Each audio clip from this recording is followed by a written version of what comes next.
You may be seated.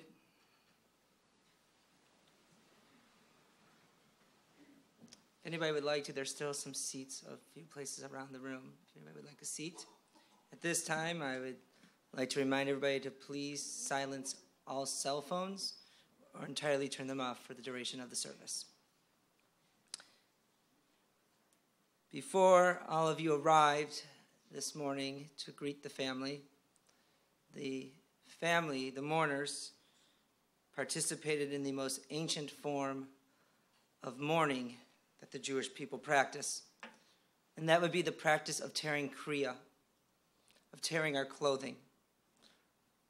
The act of tearing a garment is a very symbolic and real gesture that describes in depth the torn and brokenness that people feel at times like this. When somebody dies, when a loved one leaves our life, the brokenness we feel never goes away. It will always remain. We try to paper over things. We try to console.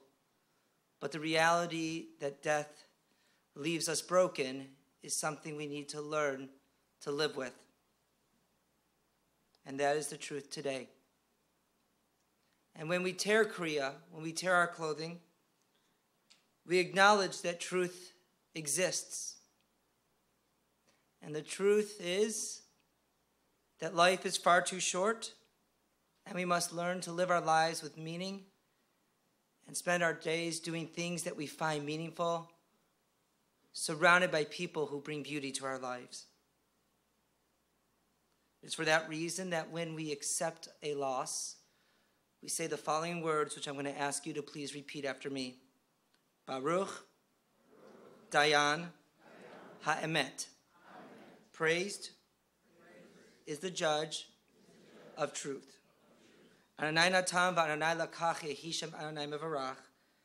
Adonai has given and Adonai has taken. Praise be the name of Adonai. In the words of Ecclesiastes, a season is set for everything under the sun. A time for dancing and a time for wailing. A time for birthing and a time for dying. A time for speaking and a time for silence. A time for seeking and a time for losing. The time of mourning is complicated. It's filled with many emotions and memories, both bitter and sweet. We begin our service with the recitation of psalms and prayers, and we will thus link Tova's life with the 3,000-year-old tradition of the people of Israel and the eternity of God. Mizmor LeDavid, Adonai roi lo eksar, ben odeshe yarbitzeni al mei menucha yichaleni. Nafshi yishovev, yancheni b'maglei tzedek lema'an shemo. Gam ki elef begates al mavet lo irara ki ata imadi. Shiftecha masha'antecha hema yenachamuni. Ta'aroch lefanai shulchan neged sorarai. Deshanta b'shem roshi kosiv revaya. Ach tov v'chesed yerdefuni kol yemei chayai. V'shafti v'veit Adonai le'orech yamim. The Lord is my shepherd, I shall not want. He makes me to lie down in green pastures. He leads me beside the still waters. He restores my soul. He guides me in straight paths for his name's sake. Yea, though I walk through the valley of the shadow of death, I fear no evil, for you are with me. Your rod and your staff, they comfort me. You prepare a table before me in the presence of my enemies. You've anointed my head with oil. My cup runs over. Surely goodness and mercy shall follow me all the days of my life, and I shall dwell in the house of Adonai forever. Kirachem av al banim, richam Adonai al yireav, ki hu yada yitzirenu, zochor ki afar nachnu, enosh ki chatzer yomav, katzitz hasadeh ken yatzitz. Ki ruach avravo ve'enenu ve'lo yikrenu od mikomo. V'chesed Adonai me'olam ve'ad olam al yireav v'tzikateu levanim banim.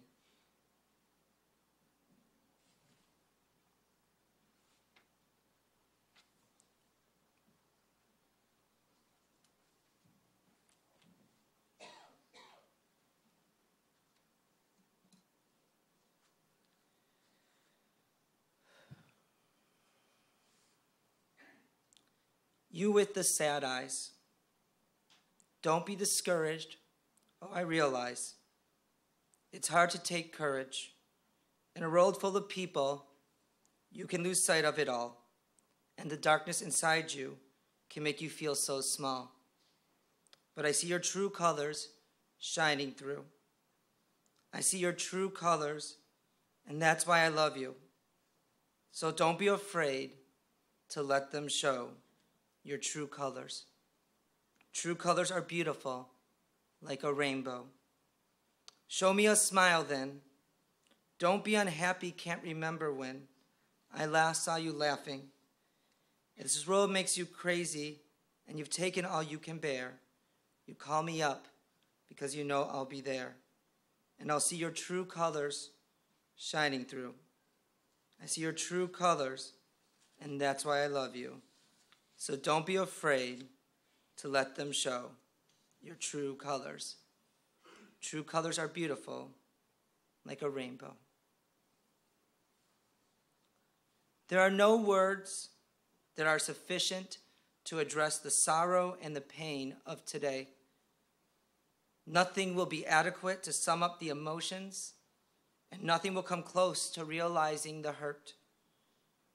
In that spirit, I would like to look to our tradition, to our faith, to find some words to try to express our feelings. King David wrote in the book of Psalms, Enosh kechatzer yamav ketzitz hasadeh ken yatzitz. Ki ruach avravo ve'enenu v'lo yakarenu od mikomo. The days of mortals are like grass. We flourish as the flowers of the field. A wind passes over them and they are no more, and no one can recognize where they grew. King David was wise and is considered to have been a great Jewish leader who we all can learn from. And yet, I find myself questioning his wisdom today. I find myself troubled by the concept that we disappear and all traces of our experience are taken with us. I take issue with this because the continuity that we seek to establish is forsaken by this very troubling vision of the world. I've come to the conclusion that the meaning of life is to make a mark and to make an impact. And thus King David should not have said no one can recognize where they grew. He should have said, and their impact is forever felt and seen. Today is not a day that should ever have happened. We should not be gathered in this room. We should not be telling these tales and shedding these tears. We cannot begin to comprehend, nor can we begin to accept the reality that is before us. Tova left this world far too early, and the void that she has left will forever be felt. In our collective grief, we cry out to God asking why, and all we hear is a deafening silence. Both the metaphysical and the physical reasons are elusive at this time, and perhaps never will be discovered in their totality. From the lacking we feel, we must pick up the broken shards and cobble back together some sort of image to remain in our hearts forever. On July 18th, 1985, Ron and Susie Magness of Dallas, Texas, became parents a second time. Their son, David, was under 2 years old. They were now blessed to be the parents of a baby girl. They named her Tova.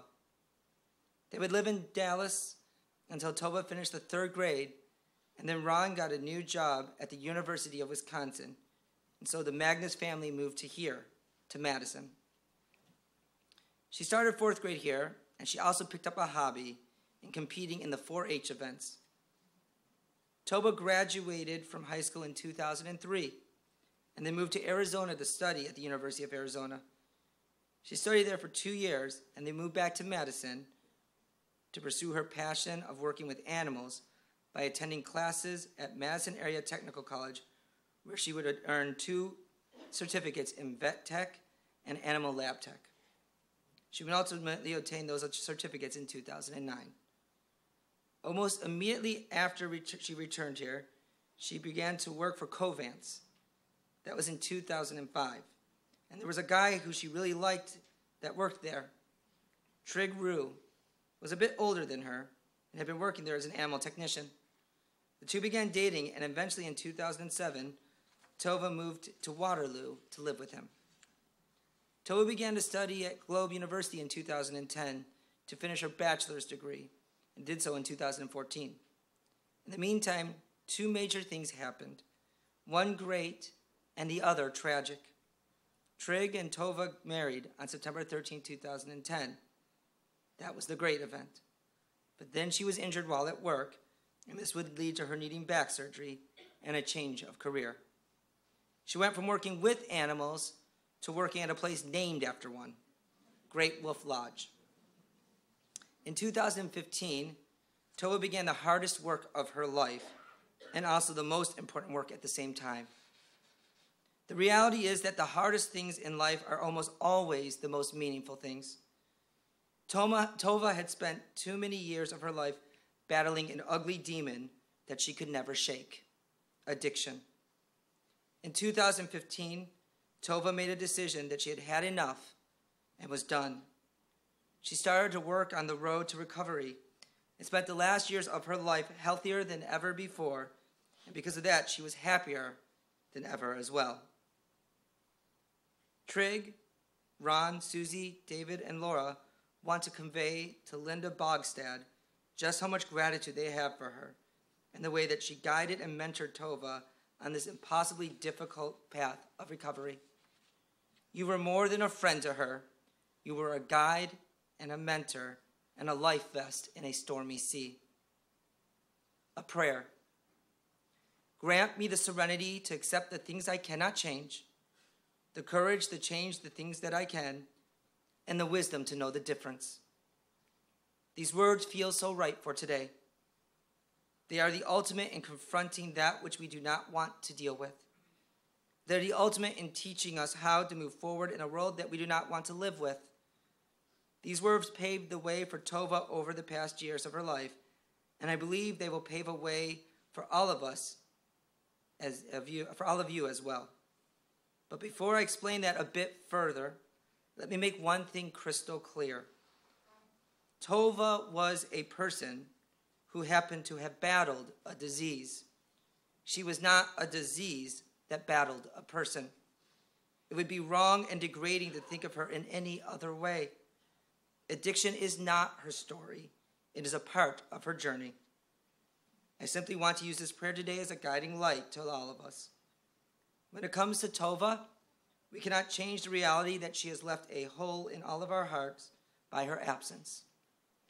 But we can change the image of and the love for her in our own eyes by blessing her with everlasting life by our sides and learning from all the color and beauty that she brought into this world. In thinking of ways to pass on those memories and inspiration to all of you today, I've been looking for the best possible metaphor of Tova. She has been a vegetarian since she was 8 years old. While she claimed that this wasn't an animal's right thing, because if it was, she would have been a vegan, it's impossible to separate the two from each other. You see, Tova didn't like animals. Tova didn't have an affinity for animals. She adored them, and they were her entire world. In fact, there were instances where Tova felt that the family dog understood her better than any other human on earth. There were times where Tova found solace in knowing that there were furry or non-furry creatures out there that she could relate to. Tova dedicated her life to working with animals in a variety of ways. She didn't want to be a veterinarian because she had no interest in doing any of the business parts of caring for animals. She just wanted to care for them. Her dog, Valencia, and her cats, Jack and Libby Etta, were her and Trig's kids, and she treasured every moment with them. But that isn't the metaphor that I want to paint for all of you of Tova. I'd rather look at something a bit more creative. Tova was an artist. She was a creative person who treasured painting the world all sorts of colors through various art forms. She loved music, she loved literature, and she loved all sorts of visual art. Each one of these represent a different aspect of Tova that we will unpack today. Today, love smiled on me. It took away my pain, say please. All that you had to free, you gotta let it be, oh yeah. Where I go, I just don't know. I gotta take it slow. When I find my peace of mind, I'm gonna give you some of my good time. Tova's favorite band was the Red Hot Chili Peppers. She and Trygve finally got to see them live this past January in Minneapolis. It was a night that they would never forget. The words that I just read are from the song Soul to Squeeze. Music has a way of just making our emotions real. The right song at the right time can open whole worlds for people, and at the same time, the wrong song can close worlds as well. Tova loved music from a very early age. When the Magness family traveled to Europe, and she and her brother were quite young, they arrived very jet-lagged. When they should have been sleeping and thus getting acclimated to the time change, they found MTV on the hotel TV and proceeded to have a rocking, jumping on the bed party in the middle of the night, which ended with them falling down and passing out sound asleep. Tova was a musician. She chose to play the most diverse and very popular instrument in the history of all humanity. Of course, I'm talking about the bassoon. While the bassoon is most commonly seen and heard in symphonies, that was not where Tova was. Her bassoon playing may very well have been the first and only time that a bassoon was in the pep band. That's right, Tova played bassoon in the high school pep band.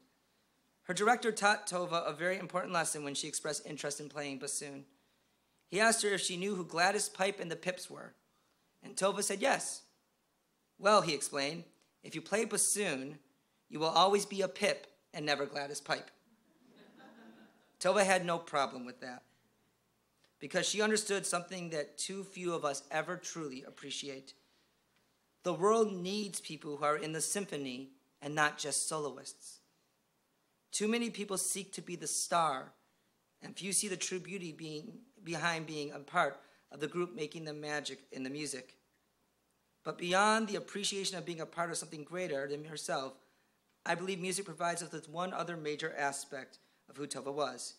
She loved being there for other people. Music has a way of reaching out and grabbing people and helping them. Tova was a lifelong cheerleader for the underdog. She was this way because her life had led her to identify with the person who had it rough. As a child, she had a hard time relating to other children. She wore her emotions on her sleeves, and kids will always be cruel to kids like that. While dealing with this pain must have been brutal, Tova managed to take that pain and channel it into being a dedicated champion of people who needed a champion. Tova loved literature. She treasured reading all sorts of things. Her first love in regards to reading were all of the James Herriot books. These were books about a veterinarian who worked with animals both large and small. Then came the series of books that would change her life.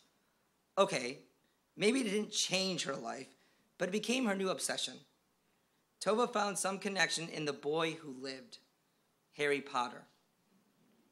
Ron would have to take her to the bookstore at midnight each time a new one was released, and she would then devour the book. She even made her mother Susie read each of them so that they could discuss them. Prior to Harry Potter, she wasn't the greatest of all readers, but this series opened something for her, imagination. It also taught her the important lesson that, as Aerosmith taught us, life's a journey, not a destination. A book is the best way to learn that important lesson. Tova could talk.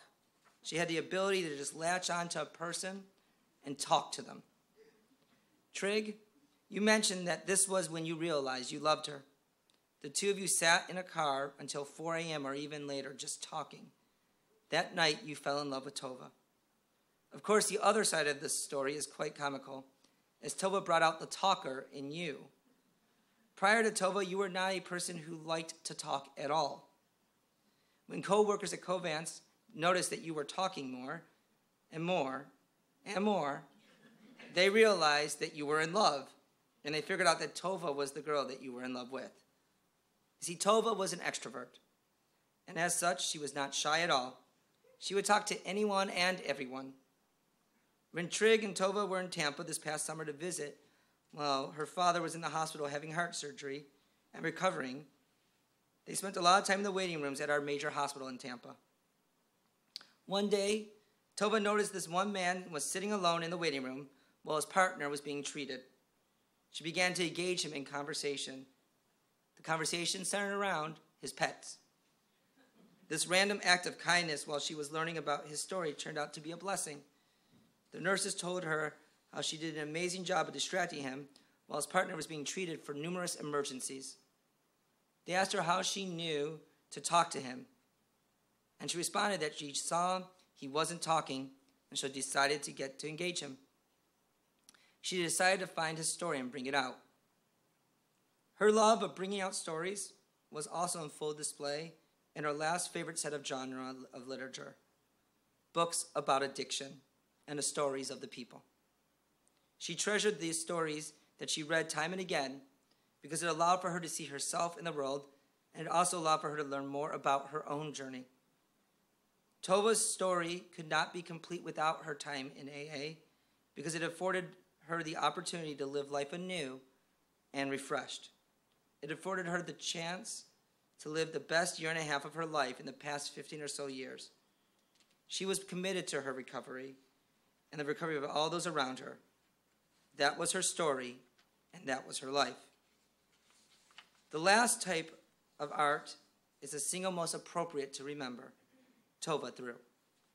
Primarily because Tova wasn't only a fan of this type of art, but actually a practitioner of it as well. Tova was an artist, as you can see by the paintings on display. She painted, she quilted, she crocheted. She made such beautiful art for the world to enjoy. She painted pictures with colors because she loved color. She loved living out loud. When Tova was in middle school, she drew a picture of Mickey Mouse that was placed in the school calendar. Susie and Ron still remember how nice of a picture it was. Her adoration for painting led to some beautiful art. Trygve loved the picture she painted of Murphy over there. She painted it by using an old photograph, and she made sure to embellish the eyes. Why? It wasn't an error. It was her artistic right and duty to make the picture the way she saw it best. I would add to this that in the world that Tova lived in, she saw animals in a very different light than others see them. She saw their souls. And metaphorically speaking, if you want to see the soul of another creation, simply look deep into its eyes. Tova could look deeper and deeper into those who she wanted to connect with the deepest. Tova loved to paint colors because she loved color. But I see your true colors shining through.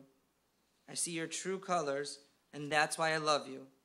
So don't be afraid to let them show your true colors. True colors are beautiful, like a rainbow. Tova loved to wear loud clothing that mimicked the rainbow. She loved coloring hair and painting with vibrant and bold colors. I would like to think that this was in part because color makes the world happier. I would also like to believe that it was something Tova related to as well, hope. The rainbow in our tradition originated with Noah and the flood. God sent a rainbow to remind us that there will never be a flood ever again that would destroy all of creation. The rainbow in that story, much like rainbows we see today in the sky, was intended to be an image of hope. The colors of the rainbow with which Tova painted her life and her world were that hope. Her paintings were abstract as well, just pictures that made sense to her as the artist and that probably told a story she could see. In reality, that is really the entire essence of artistry. An artist takes from within herself and gifts a beautiful creation to the entire world. The artist sees something in the creation, but does not seek to force the world to see the same thing or meaning. The world will see the creation in their own eyes and determine the deeper meaning behind the art on the wall.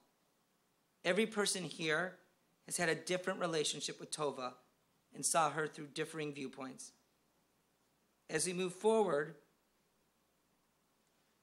We must all be willing to look back at the paintings that is your relationship with Tova and remain true to it, while also valuing all that she brought to your lives. It will be crucial to take a step away and look at and find the whole painting of her life and not focus on a few moments that could have overshadowed the others. Art is everlasting, and the impact that art leaves on this world is like the ripples on the surface of a pond caused by the dropping of a pebble.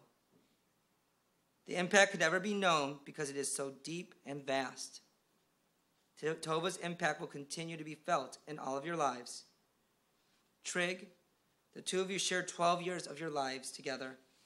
You went through wonderful times and hard times as well. The two of you stood by each other's sides, and that will never change as Tova remains by your side through the journey you will now continue on. Susie and Ron, the pain you feel today will never go away. Tova will always remain your little girl who you cradled in your arms, and your big girl who you hoped and fought for throughout her life. She will remain by your side when you need her most and will continue to teach you new things every single day. David, you and Tova grew up together and shared so many memories of beautiful family events. Laura, from the moment you joined the family, you became a big sister to Tova as well. The two of you have lost a sister, and that pain is also something that will never go away. She was a proud and loving aunt to Adam and Meredith, and I hope they will continue growing up with her in their lives by you telling them all about her in the time ahead. The inspirations that she gave each of you will also never disappear, and you will be able to walk your roads of life with her forever as she continues to be an inspiring light and a loving memory. The days of mortals are like grass. We flourish as the flowers of the field. A wind passes over them and they are no more, and no one can recognize where they grew. King David wrote these words in a world that was very different and yet very like our own. We've always struggled with the burden of human existence, and that the price we pay for the lives we are blessed to live is the deaths that we must die. But I would like to offer a bit of a twist on King David's words, if I may. The days of the mortals are like grass. We flourish as the flowers of the field, because life is always far too short. A wind passes over them, and they are no more, and no one can recognize where they grew.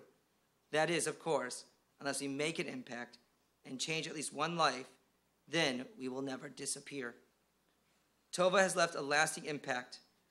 Her death came far too early, and there's no way to ever accept that it was fair. But so long as everyone here carries forth her torch and lives lives of meaning and dedication to the values that she cherished, we will give Tova a blessing of everlasting life. Tehei nishmator tzor b'tzor chachayim. May her soul be bound up in the bond of everlasting life, and let us say, Amen. Please rise for the memorial prayer.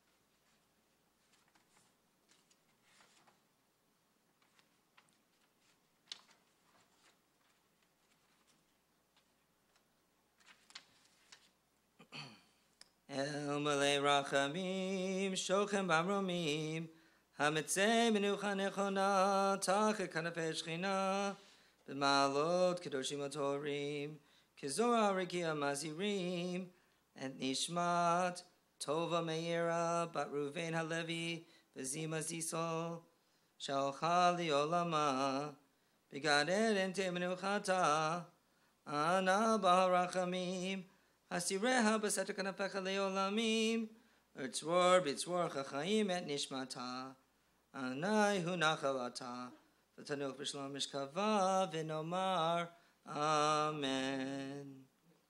El malei rachamim, exalted compassionate God, grant infinite rest in your sheltering presence among the holy and the pure, to the soul of Tova Rue, who has gone to her eternal home. Merciful One, we ask that our loved one find perfect peace in your eternal embrace, May her soul be bound up in the bond of life. May she rest in peace. And we say, Amen.